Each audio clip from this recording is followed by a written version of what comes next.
Welcome to success classes. मैं मिदाकर आप सभी का आज की इस वीडियो में बहुत बहुत स्वागत करता हूं। वर्ग 2 की तैयारी के संबंध में हम 6-7 पॉइंट पे बात करेंगे। सीडीपी सभी विषयों की जो सीडीपी आएगी सब्जेक्ट में उस पर बात करेंगे और आपके पास अब लगभग 1.5 महीने का टाइम बचा है।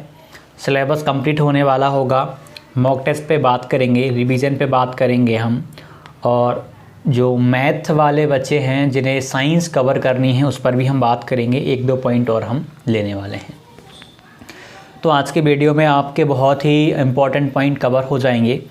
उससे पहले आपको जानकारी के लिए बता दूं, यदि आप में से कोई भी हमारी वर्ग 2 की टेस्ट सीरीज़ ज्वाइन करना चाहता है तो प्ले स्टोर पर जाके सक्सेस क्लासेस एप्लीकेशन आप डाउनलोड कर लीजिएगा।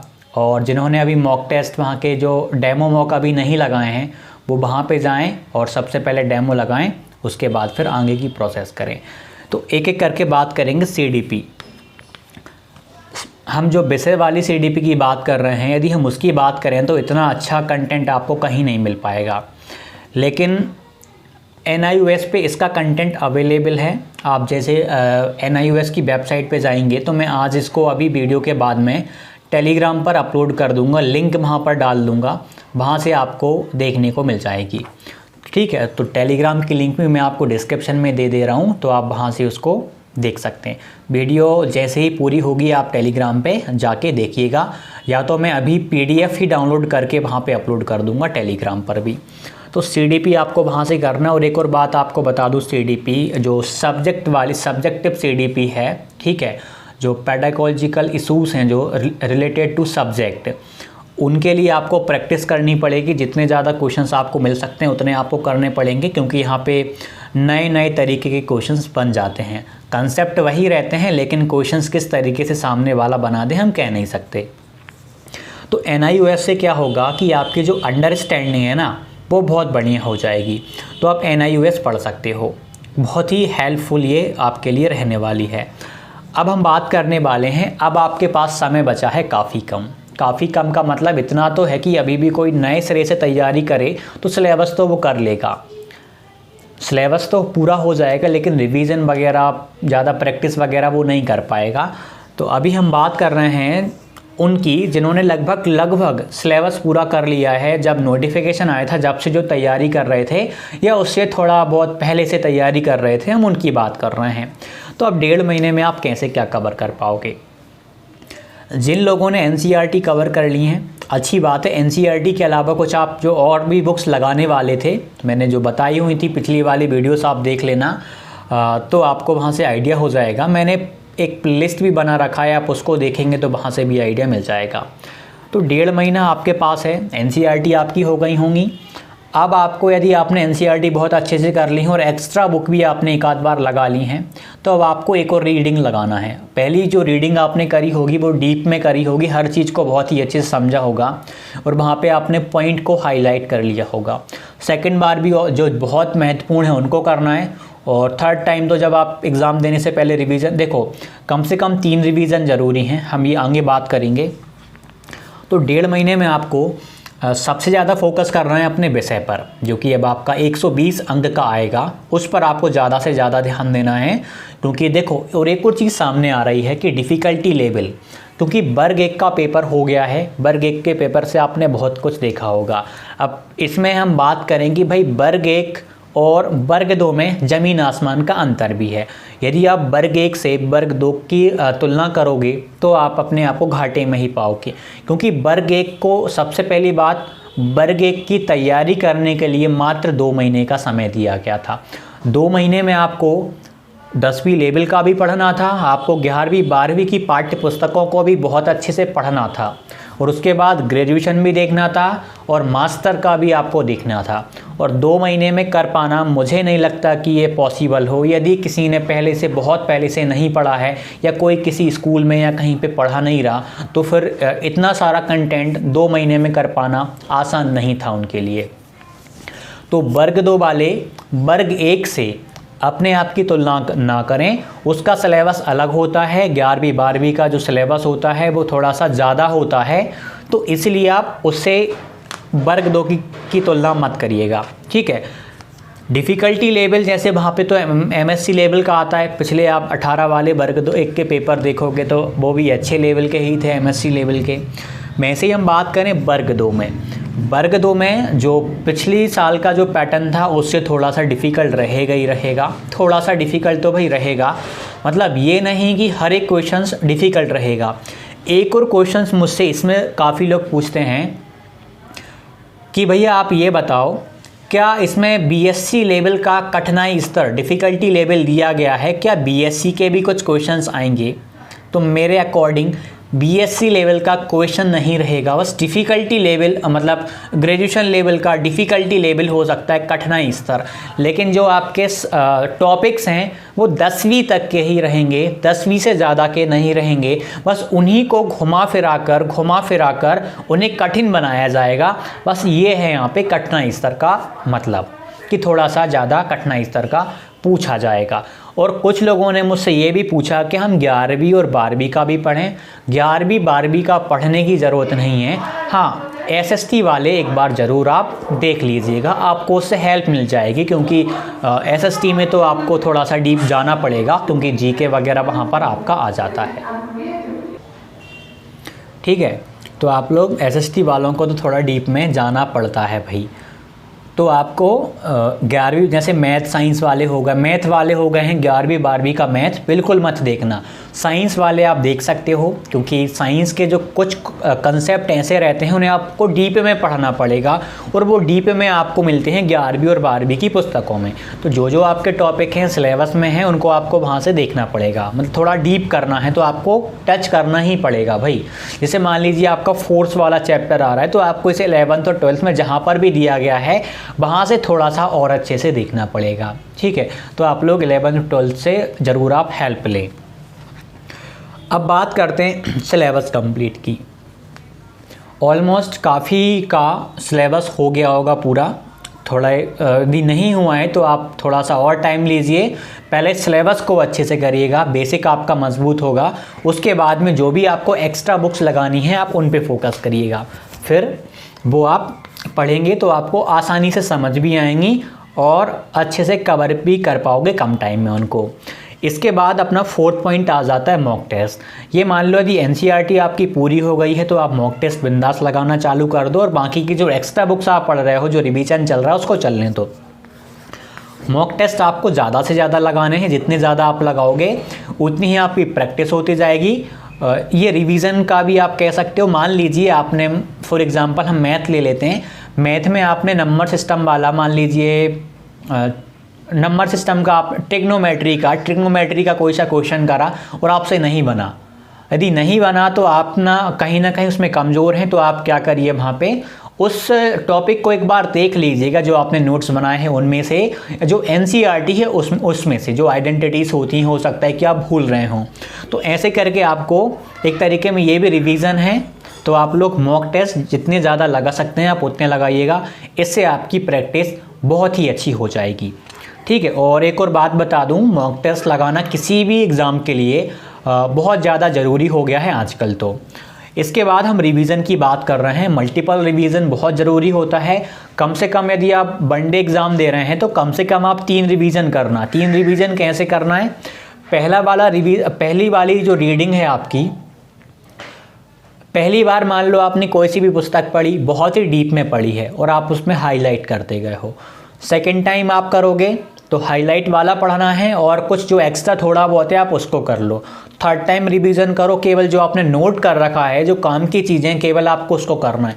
इस प्रकार से आपको 3 बार रिवीजन करना है, क्योंकि चीज़ें आपको लंबे समय तक याद रहेंगी, क्योंकि हमें चीज़ों को बार बार दोहराना पड़ता है। हम विज्ञान की ही बात कर लें भाई, एक रिएक्टिविटी सीरीज़ होती है, उसमें आपको एलिमेंट्स को देखना पड़ता है, कौन कितना रिएक्टिव है, कौन कितना कम रिएक्टिव है, कितना ज़्यादा रिएक्टिव है। तो इसमें क्या होता है कि हमें उन्हें जब मल्टीपल टाइम पढ़ते हैं तो वो चीज़ें हमें याद रहती हैं।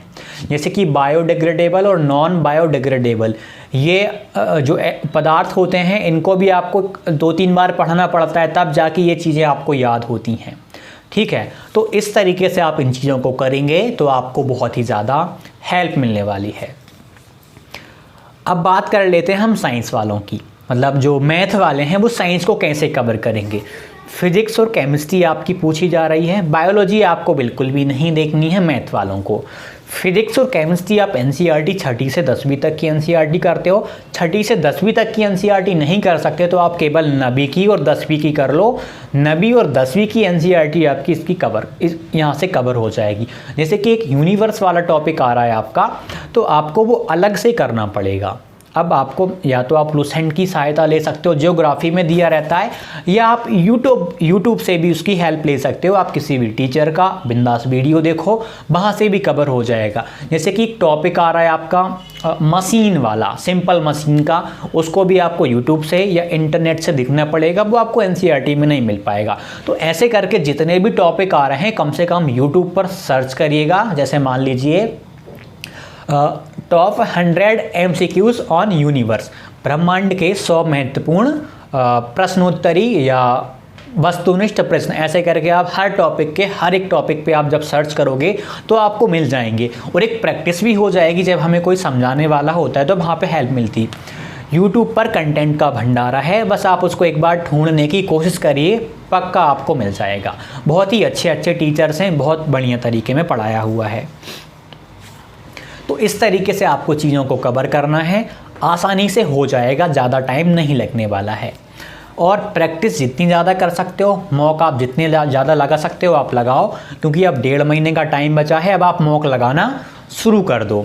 आप 3 दिन में, 4 दिन में या 7 दिन में एक FLT लगाओ और छोटे छोटे मॉक लगाओ। और जो MCQs वाली बुक हैं यदि मार्केट में अब आपको मिल रही हैं, मैंने आपसे पहले नहीं बोला था कि आप इस प्रकार की बुक्स लेके आ जाओ, अब लेकिन बोल रहा हूँ कि आपको मार्केट में मिल रही होंगी, आप लेके आइए, बिंदास उनको परचेज़ करिए। आप उनको भी करेंगे तो आपको एक वहाँ से हेल्प मिल जाएगी। खासकर MCQ वाली बुक भी आप लेके आ सकते हो। हालांकि मॉक टेस्ट आपको ऑनलाइन एग्ज़ाम होना है तो ऑनलाइन के अकॉर्डिंग आपको मोबाइल पे, लैपटॉप पे या PC पे, जिस पे भी लगाना आप उस पे लगाइएगा बिंदास, तो उससे ज़्यादा आपको हेल्प मिल जाएगी। तो आपको ना अब 1.5 महीने में थोड़ा सा संभल के चलना है, आपको मतलब बहुत ही अच्छे से तैयारी करना है। यही 1.5 महीने का टाइम है जो आपको अब सिलेक्शन दिलाएगा। अभी तक मान लीजिए आप 2-3 महीने से जो भी तैयारी कर रहे थे वो आपको हेल्प करने वाली है बहुत ज़्यादा, लेकिन अब जो 1.5 महीने हैं ना, ये आपको सबसे ज़्यादा हेल्प करने वाले हैं। तो इनको आपको इग्नोर नहीं करना। ऐसा नहीं कि यार हमने तो एनसीईआरटी पूरी कर ली है, एक आध बुक भी हमने पूरी लगा ली है, अब तो आराम से निकल जाएगा, अब तो हमारे मॉक टेस्ट में भी 100+ नंबर आ रहे हैं, कभी 110 आ जाते हैं, कभी कभी हमारे 120 नंबर भी आ जाते हैं, तो अब हमें रिलैक्स हो जाना चाहिए। नहीं, एक बात आपको बता देता हूँ मैं, जो एक्चुअल पेपर होता है ना वो किसी को नहीं पता रहता। कई बार किस लेवल का पूछ लिया जाए हमें नहीं पता। मैं आपको एक बात बताता हूँ, मेरा अभी केंद्रीय विद्यालय संगठन का पेपर हुआ था PRT का। मेरे अभी आंसर की में 133 मार्क्स बन रहे हैं, 133 नंबर है 180 में से। उसमें से मेरे GK के 9 प्रश्न सही गए थे, लेकिन मुझे 3 नंबर मिले हैं। अभी आंसर की गलत आई है हमारी GK की, 25 वालों के साथ 25 और 26 तारीख वालों की एक्सचेंज हो गई है। तो वहाँ पर मैंने देखा कि मेरे 7 क्वेश्चंस और गलत कर दिए उन्होंने, तो अभी हमने उस पर क्लेम किया है, तो वहाँ से नंबर मिल जाएंगे। तो मतलब एग्ज़ाम में भी कई बार गलतियां हो जाती हैं, और कई बार पेपर बनाने के टाइम भी उनसे गलतियां हो जाती हैं। तो इन चीज़ों को भी आपको ना मैनेज करके चलना पड़ता है, इसीलिए आपको तैयारी ठीक ठाक करनी पड़ेगी। और एक और चीज़ है कि मैंने केंद्रीय विद्यालय संगठन के पेपर में इस बार एक बदलाव देखा, CDP का मैंने बदलाव देखा। काफ़ी लोग बोल रहे थे कि CDP बहुत ही ज़्यादा आसान आई थी। मैं रोज़ रिव्यू देख रहा था केंद्रीय विद्यालय संगठन के, जो यूट्यूब वाले बहुत लोग डाल रहे थे। तो रिव्यू में मैंने देखा कि लोग एग्ज़ाम देने के बाद घर पे आकर के मतलब रिव्यू में बोल रहे थे कि पेपर बहुत आसान था, मेरिट बहुत ज़्यादा हाई जाएगी। तो वहाँ से पता है एक चीज़ देखने को मिली है कि लोग पेपर को ऑब्जर्व नहीं कर पाते हैं, वो 10-15 आसान क्वेश्चंस के चक्कर में पूरे पेपर को आसान कह देते हैं। सबसे बड़ी गलती ये हो जाती है। जिसने मेहनत करी होती है ना, यदि उसे 10 क्वेश्चंस भी अच्छे लेवल के मिल गए ना, डिफ़िकल्ट लेवल के मिल गए, तो वो बोलेगा पेपर का लेवल अच्छा था, उन्होंने मेंटेन कर रखा था। तो इन चीज़ों में नहीं उलझना है कि पेपर का लेवल अच्छा खासा बनाता है। इस बार पता है कैसे क्वेश्चंस पूछे गए थे वहाँ पे, निम्नलिखित में से कौन सा असंगत है, निम्नलिखित में से कौन सा इसका पर्यायवाची नहीं है।